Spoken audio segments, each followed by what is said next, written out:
On the outskirts of the city, amidst overgrown weeds and half-abandoned streets, stood a boarded-up library. Locals whispered that something forbidden was hidden inside a book no one dared to open. Some said it was the diary of a mad writer, others believed it contained a message from another world. No one knew for sure. One day, Alex, a young archivist fascinated by the mysteries of the past, stumbled upon a mention of the library in an old city journal. The article claimed the library had been shut down after the strange deaths of several staff members found in the reading room, their bodies drained of life. Skeptical by nature, Alex was intrigued rather than afraid. That evening, armed with a flashlight and a few tools, he made his way to the abandoned building. A cold gust of wind greeted him at the entrance, though the night was unusually warm. The old door gave way easily, and Alex stepped inside. The smell of mold and aged paper filled the air,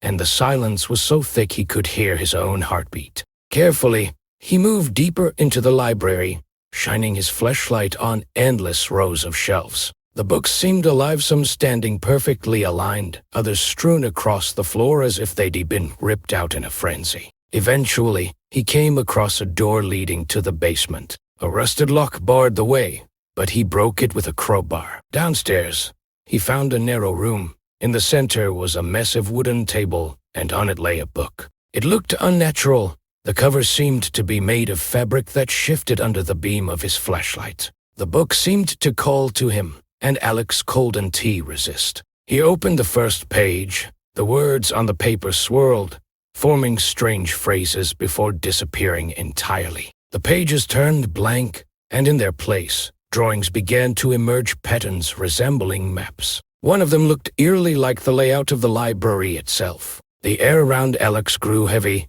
pressing down on him as though something unseen. Suddenly, he heard footsteps in the corridor.